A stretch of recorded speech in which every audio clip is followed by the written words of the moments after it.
Hi, and welcome to another exciting episode of the Andre The Beast Crayton Show. I never know who's going to walk into the studio, and today is no exception to the rule. We have in studio comedian sensation himself, Stratton Smith. Welcome to the show, big guy. Thank you for having me, man. Thank you. Let's get right down to it. You got you a drink, I got me a drink. You've been through a lot. Tell the viewers a little bit about you before we get all in depth into your life. I read your bio. I followed your career. I mean, truly, I seen you take pain and turn it into an art form. Tell the viewers a little bit about you. Yeah, so then I'm pretty easy. Stratton Smith, grew up on the east side of Indianapolis, so I am a local guy here. But yeah, talking more about bringing the pain to light. I have been rewarded by the universe over and over again. When you show vulnerability, it gives back a lot of acceptance instead of that shame and that guilt that I think we have preconceived notions about. So then now I've got a special coming out called Child Divorce, which is the biggest trauma of my life. When I saw that, I was like, wow, we definitely got to get into that. But you got another one too that you produced too. What was that called? Yeah, so my first comedy special I did was The Adventures of Cuckleberry Finn. Save that. Don't tell us yet on that one. No, I got you. So you grew up on the east side, and for those that don't know, the east side is like back in the day. You had your good, your bad, and your ugly. You're a Warren Central East Sider, right? Yeah, I grew up in the Warren Central school system, and then parents split up, and then I ended up moving to Hancock County. But then where in the heck is Hancock County? So Hancock County it's crazy. It is just on the other side of the east side. I graduated from the school called New Palestine High School. Okay. And so New Palestine, it is 95% white, whereas the east side is pretty 50-50 even cut. Right. So then I get from my east side and go over to New Palestine. Now, you got a culture shock. Where did all my black friends go? Literally, that's what it was like. Yeah. What was it like growing up in your household? And what was the reason that you had to go from there to the Palestine area? Yeah, I had a really normal childhood. I was raised by two firefighters, Indianapolis Fire Department people, and then when I was 12 years old, they split up over my mom cheated on my dad, and they were married 25 years, and it was a really, really big culture shock for everybody. When did you find out that there was infidelity? They just didn't come out at 12 years old. No, they did it really well. So really, when I was 12, they said, hey, I'm not in love with your dad anymore. That's all I got. And then every year from then on, you learn a little bit more. I probably didn't learn until I was probably 17. Who did you learn a little bit more from? Was it your siblings or was it your mom and your dad? Because you said they did a great job in basically telling you. Yeah, it was my mom and my dad, a combination here and there. But my mom is still with the person that she cheated on my dad with. So really? Oh, you got a relationship with him? There's a relationship for sure, yeah. Wow, okay, yeah, I okay. mean, I have known this guy since I was 12 years old. But the story was my parents were married 25 years. This guy was an old high school sweetheart from 30 years prior to that. And he ended up coming back into the situation. And now he is married to my mom, and he's stepdad. At 12 years old, I know you don't know a lot that goes on in the house because you're playing, you got your set of friends. But did you notice anything? Did your brothers and sisters notice anything? Any conflict in your household? Between your mom and your dad? Not even a little bit. And Really? I know that is crazy to hear. I did not grow up in a loud household with a lot of chaos. I can't come from two feelers, two very kind of quiet. I didn't get yelled at a lot growing up. So then when this That's because you ended, told a lot of jokes. bro, I have got youngest child syndrome out the ass. Really? I am. So on my grandmother's side, I am the youngest of 8 grandchildren by 12 years. Okay. So it's that younger child syndrome. I'm not the smartest. I Yeah. am not the strongest. You know how to fit in. I gotta tell jokes, bro. I gotta tell dick jokes. That's what I'm doing. So when they start breaking it to you, how did you start accepting what was going on? You see that they're out of the house, but how do you still navigate? Because I'm pretty sure you're close with both your mom and dad, and then you still got this new guy. Was there resentment with your dad and the new guy? Yeah. I mean, paraphrase. Yeah, there was, and there still is hostility in Really? that because I have a sister that's 12 years older than me. So then when they split up, my sister was 25. She had already lived a life. She had seen my parents married for 25 years. Right. And then this new guy comes in. She's still taking it hard to this day, and I'm still taking it hard to this day. Really? What? That's kind of interesting. You're still taking it hard to this day, but you're older. What makes it hard for you to take? I think it was the timing of it happening. So this happened when I was 12 through like 16. So these are the years that you're really learning about relationships Right. and how they work. And, and we live in a very traditional monogamous, Right. it's like, but then so how could you do this to your partner? Right. And I'm learning this. This is my only model I have for like relationships in my life. Right. So then today I still struggle with like the concept of monogamy and abandonment issues and knowing that somebody's going to stay, it could be taken away just like that. That's funny that, Yeah. you have openly admitted to that. And a lot of us in a male dominant society, we internalize that so much. I appreciate you coming on here, even sharing that. I'm gonna cheers to that. Thank you. Part Yeah. of your life.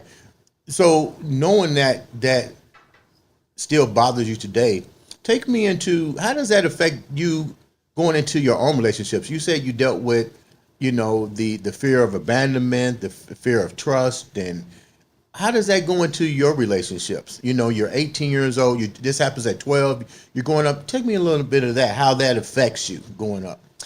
Yeah, I mean, I think for a while, especially like during like my college days, I was like a serial monogamist, like just going like from like relationship to the relationship, following this pattern that I think a lot of us, like men and women alike, it's like you get married, you get a job, you get married, you have kids, and then you die with that person. Mm-hmm. And then you learn that that is not the only way that a happy, successful relationship can be. Right. So then, like for me, like with monogamy, like I'm like ethically non-monogamous. So then, What the heck does that mean? oh, I get that all the time. So then monogamy is like, hey, I just have one partner, one person, and I do not.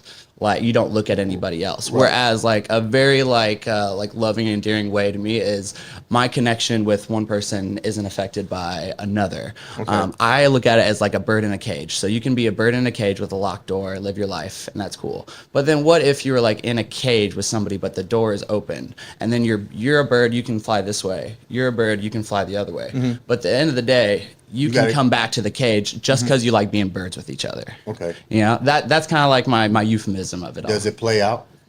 It plays out. For you, does it play out? Yeah, I've got a very loving partner, and she sees her people, I see my people, but there is a foundation of like love that we've like really gotten. Wow. Yeah, and the look on your face is usually what it gets because we have like this very like traditional like monogamous society. How did you introduce this to your partner? So then she had already had a background with it as well with a partner previously. I have had like. You mean she had her own trauma? Yeah, well, yeah, she's got her own trauma, and I never like to speak on anybody else's trauma, but then just maybe like having a household that wasn't exactly the best like role model on what I would want going forward or what she would want going forward. But yeah, she's got her own story and everything like that. But then, yeah, I'm about to say, and here's the thing, I'm 29, I am figuring it all out. I think, Right. You're still young. You're still figuring it out. yeah, that's what I always like to emphasize is like, I'm still figuring this out. I just got here. You had when we was off camera, you were sharing with me even more in depth about a relationship that really touched me, and I can sense by the conversation that it touched you. Tell your story about the young lady that was in the car accident. Was that your first love? That was the first time I said I love you to somebody and I meant it. And then when you're 18, you're kind of like developing your own like Right. definition of love. But yeah, I met this girl when I was 18 years old. It was like a summer love thing. She went to Warren Central, like where I grew up, and I went to New Pal. But we met for a summer, and it was like.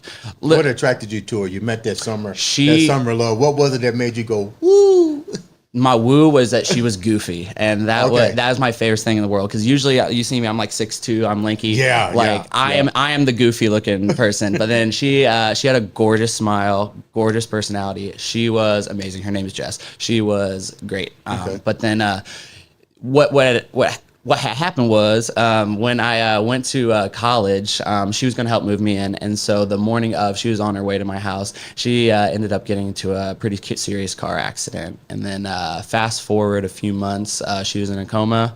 And when she got out of it, she was kind of starting back from step one, learning how to do a little bit of everything. And that was the first time I really like felt trauma, that kind of felt that numbness. And yeah, it was She later passed too, right? She later passed in I believe it was 2020 with COVID complications, and that was the hardest. Did she ever remember you?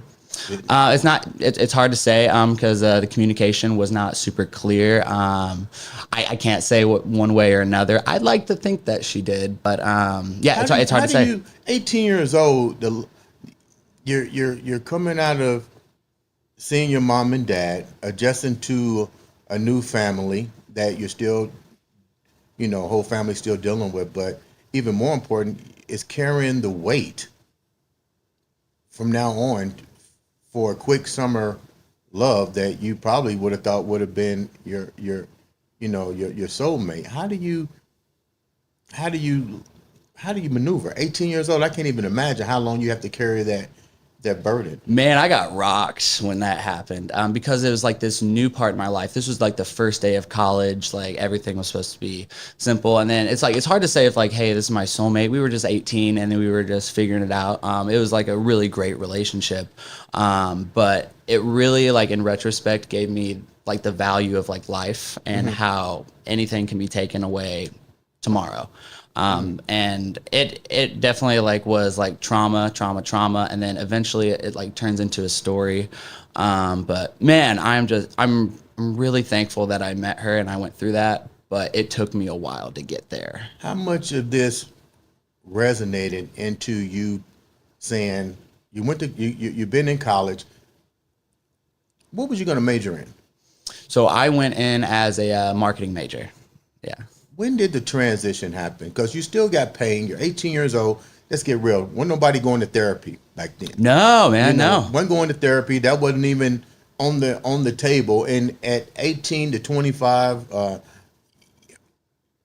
you're in the college life. When did that transition take place to say, you know what, I'm gonna get that marketing or whatever degree, but something is driving me to comedy? Because you guys met under all your situations in your life. You dealt with that enjoyment of laughter, that happy place. When did the transition happen for you? I think it was, well, I've always been a comedy fan. That has been like... Who's your favorite comedian? Please say Jerry Seinfeld. No, love Seinfeld. So I grew up with two parents that were older. They had me in their 40s. So I grew up with like Richard Pryor, George Carlin, like the Eddie Murphys, that old school. Andrew Dice Clay, maybe? Yes. Oh my gosh. My dad talks about Andrew Dice Clay at least once a week. So then my favorite comedian, it depends on the day.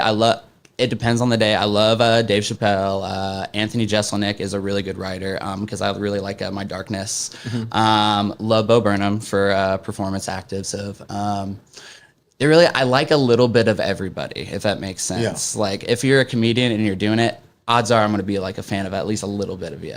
How do you take those individuals? Those are some great names. How do you take those and put them into crafting your skill? What part of each one of those individuals do you bring into your comedy, and why?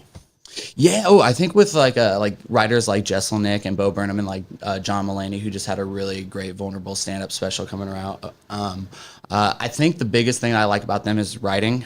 So then I started as a marketing major, but I ended up becoming an English major, which is like... My dad is not proud of me, and that's okay. But no, why isn't he? No, I'm just because joking. He wants you to be something else. Yeah, no. My parents, both my parents were firefighters. So they were like, just go do anything. The fire department will always be waiting here for you. But yeah, so I have a real big heart on writers. So then people that can have like a really good delivery, a really good structure, and it's almost like mathematical in a sense, which is funny because I'm an English major. I don't do numbers.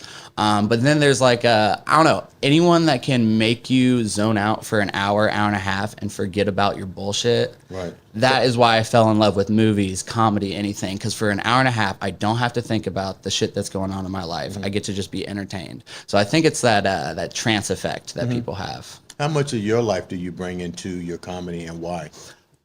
I'd probably say a pretty healthy, like 90%. What I've found is the greatest things in the world that are funny are true. So there's a lot of... What they call it, a conspiracy theory. I told somebody today, I said, conspiracy theories usually have a little bit of truth in, if not 90% truth. Just a layer, and I Yeah. love getting into conspiracy theories, don't get me wrong, but yeah, I think so. For example, the Adventures of Huckleberry Finn, I wanted to talk about yes, that. Yeah. so then that is a shout out to like my English major a little bit, because there's the Adventures of Huckleberry Finn, Mark Twain's novel, but in this special I tell a very vulnerable, about 8-minute story about a cuck situation that I got into in my early 20s. Are you familiar with cucks?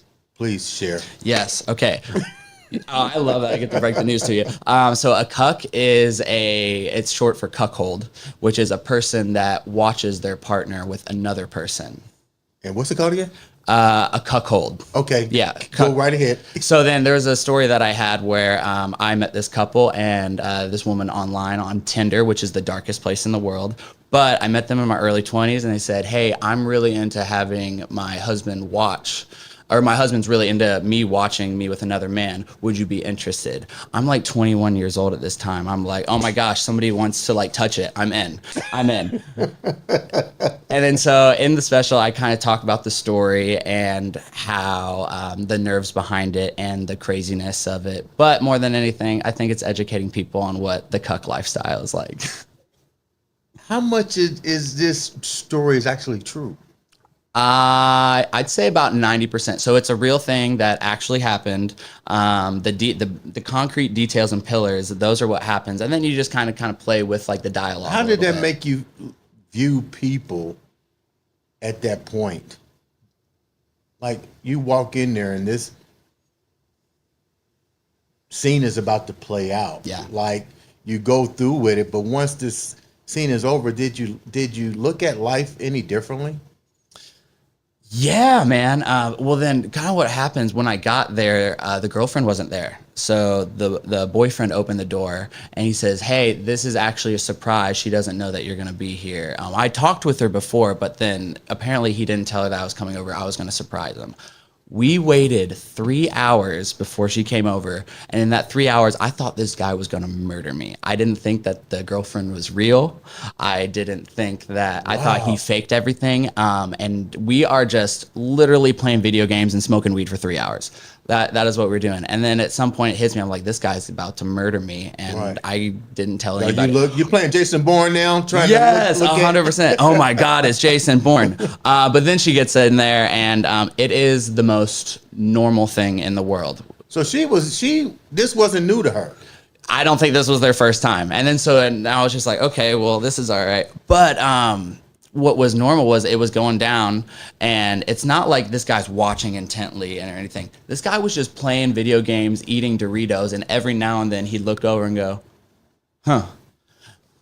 Most normal thing in the world. And it was normal. What was her reaction? She was just enjoying it. She was having a good old time, if I may say so myself. But this was like a Tuesday evening. Like, this is middle of the week. Wow. You had to look at people. Did they ever call you back?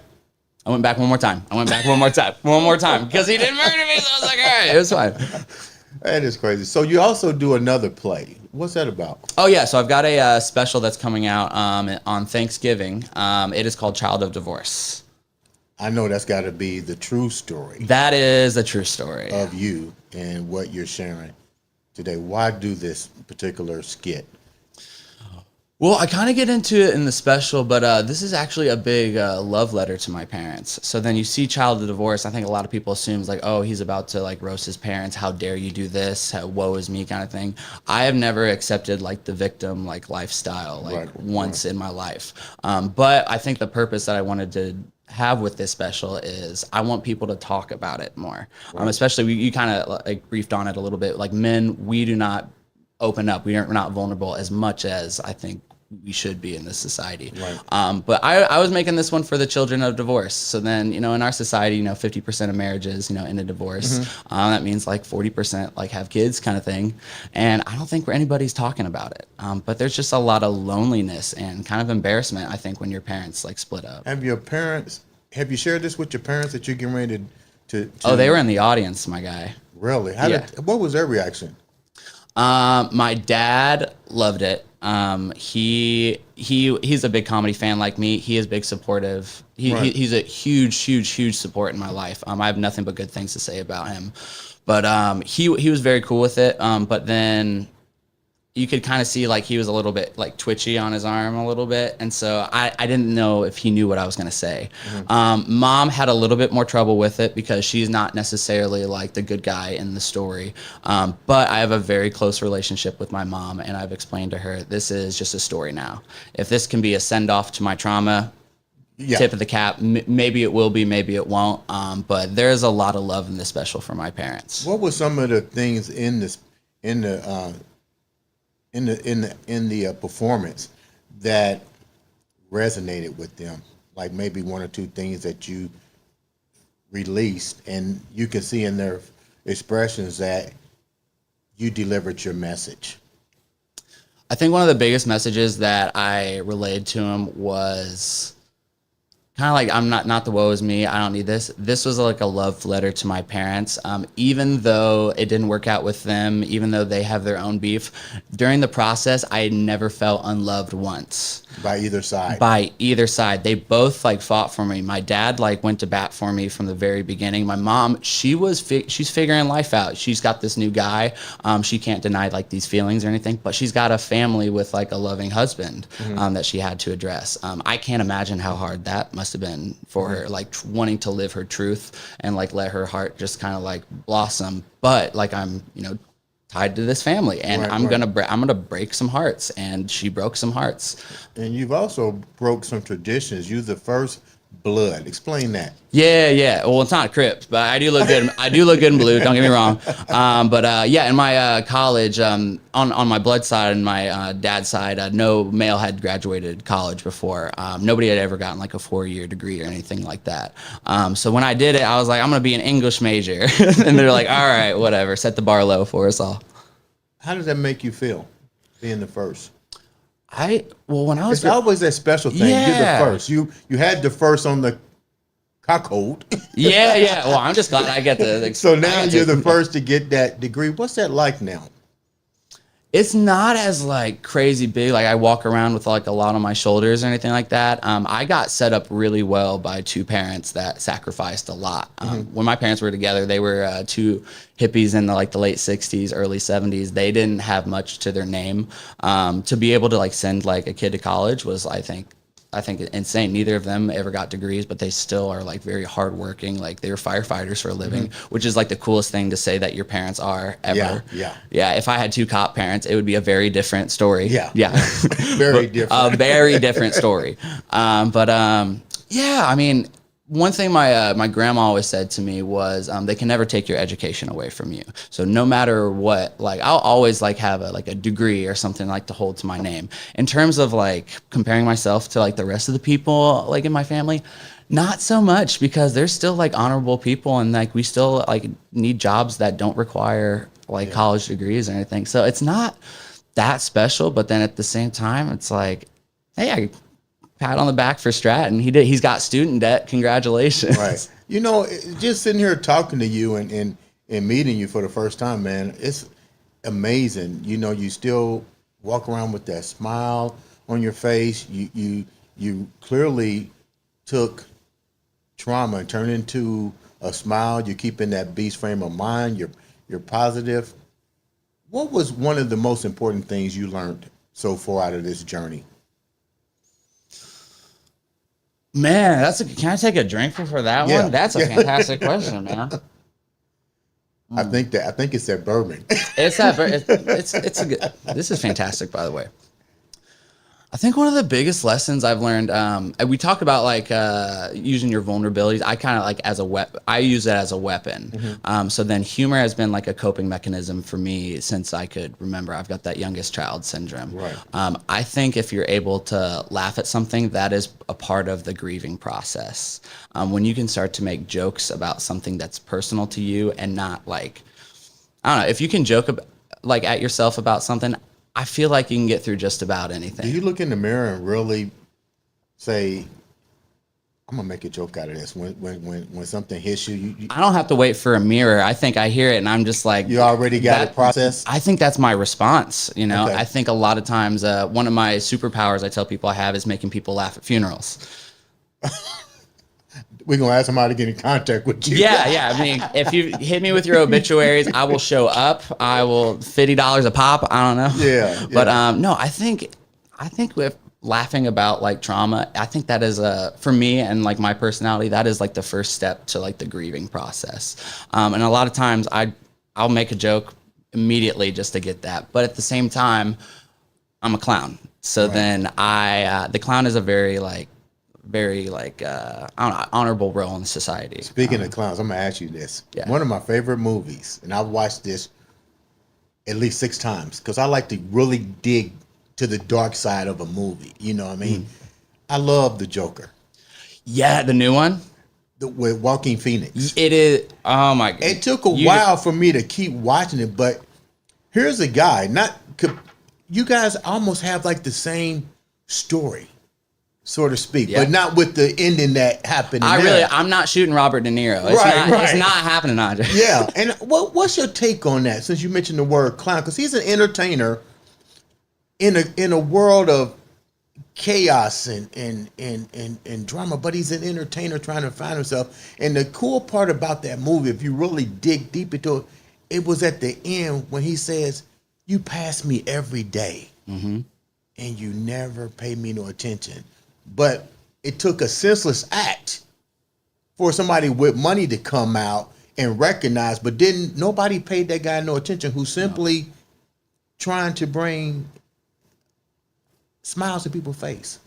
Yeah. What's your take on that? Well, that movie is real special because I moved to Michigan for a girl, and I think it was like a week or two after the breakup, I went and did my therapy session, which therapy for me is going to a movie theater by myself, getting a big soda, big popcorn. The movie I saw was The Joker. Really? Oh my God! So the universe is about yeah. So that was the first time I was able to zone out, trance out, and look at something. And I am a clown. So then I'll have to show you a tattoo, but I have a tattoo of a clown on my arm. My dad used to be a clown back in the day. Get out of here. He went to clown school, the whole shebang. He specialized in juggling.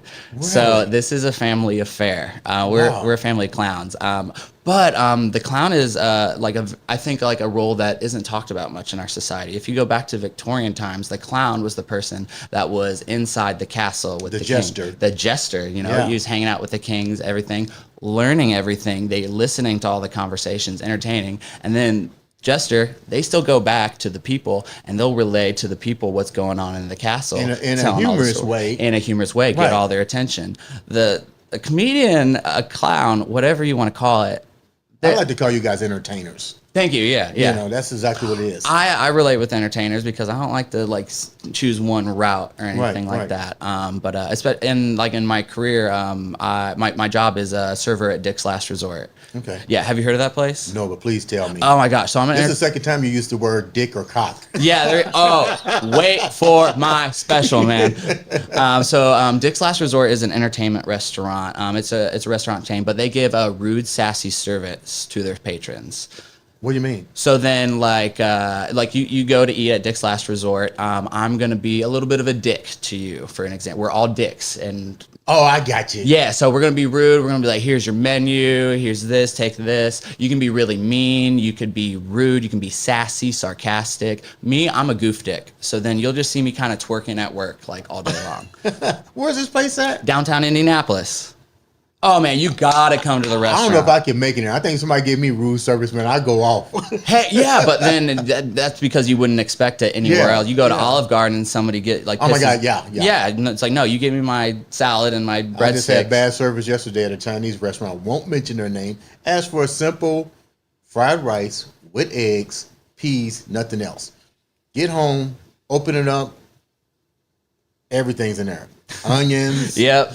This, that, and other, and they go, well, you can bring it back. Okay, I'm already home in the bed. You know what I mean? I like customer service. I might go try that place out to see what kind of rude service I'm gonna get. Dude, request me. I will take care. Dude, I will take care of you. But what's funny in my, because I have 2 jobs. My other job, I'm a customer service trainer. Get out of here. Yeah, I'm a customer service trainer for Enterprise Rent-A-Car. So you know how to tell them you need to be rude to this person. good to that person. Yeah, because I'm like my day job, I'm like very nice. It's like, oh yeah, let's get you into that car, and it's like, oh yeah, what's your email? I'll send everything. Oh, have a good day. Really? And then at my job, I just call children Amber Alerts for like an hour and a half, and their parents love it. How do you, before we wrap up, how do you maneuver all of these things and still work at your craft? And second part of that question is, you also got something new that you've been working on. 1 year anniversary. Congratulations on your podcast. Tell us about that real quick. Well, yeah, I think what you're saying is I'm a busy guy. I'm moving. But yeah, we just hit a year on our podcast, Platinum Banner. It is with my best friend in the world, Daniel. He is my quote unquote life partner. We room together. We do trips together. We have this podcast together. It has been so much fun, and I just love meeting new people and having new conversations. And I get to do it with my best friend. What's the podcast about? So then we like to highlight, we have a segment called Lit, Local Indie Talent. So then I know a lot of comedians and not a lot of other people that have come in our sphere. But we've had comedians that we like to highlight. We've had dancers. We've had... we just had a health guy on, a health fitness guy. We do like anybody on the show that's in indie that's creating something out of nothing. What do you think about the podcast industry now? You've been in. It's hard, man. It's hard. Well, it's so saturated. What I've noticed is your vibe attracts your tribe. If somebody likes your vibe and likes your energy, they'll keep listening and everything, and everybody else they won't. But then whoever you capture, that's it. But it is the hardest thing. So then shout out to how fantastic this is. This is fantastic. I have like a small room in my house that we cram in. And so. What's the hardest part about being a podcast developer? You've been in the business now for a year. You're also in the entertainment field. You're in the rude customer service industry. But what's the hardest part about being successful for a year? Because I know doing a podcast, this is our second year. I know it's hard. What was hard about developing your show? Man, I think for Platinum Banner, it was kind of like the motivation of comparison. So then I got into podcasting because I'm a podcast fan. I got into comedy because I'm a comedy fan. And the biggest thing I think I've learned in this year is comparison is the thief of joy. So then if you are comparing yourself to the Joe Rogan podcast or Armchair Expert with Dak Shepard or all these other like really powerhouse, then you're probably not going to want to post. Right. And I think it is just about like getting it out and just like keep the content coming, and then your vibe will attract your tribe along the way. But it is hard not to say like, hey, I want this instant success now. Right. I want the followers now. I deserve it. I'm being vulnerable on a podcast. When am I going to get my reward kind of thing? But yeah, the universe is always listening. Before we wrap up, you're doing something downtown. How can the viewers come to see your show that you're doing downtown in Indianapolis? Oh yeah, so Dick's After Dark. It is so it's at Dick's Last Resort, the place I told you about. So this is the first time I am running my own show, and I am giddy about it. Right. I've got 4 of my favorite people in the world: Terry Shepard, Chelsea Snedden, Jose Munoz, and Duncan Kissinger. They're some of my favorite comics in the city. But we're just going to have a little Black Friday show. So then 10 o'clock at Dick's Last Resort. It is free. So go blow all your cash on Black Fridays downtown at the mall. You can go watch the lighting. But then if you want a free comedy show, come down to Dick's Last Resort. It is going to be a blast. How can the viewers reach out to you? I am from your podcast and everything. Yeah, so if you want to follow the podcast, we're the Platinum Banner podcast on Spotify and Apple Music. But then if you want to follow me, I am Stratton Smith on Facebook, and give me a follow on Instagram. I am at WeirdStrat. Ladies and gentlemen, this has been no other than Mr. Stratton himself, entertainer, Mr. Stratton Smith, on the Andre The Beast Crayton show.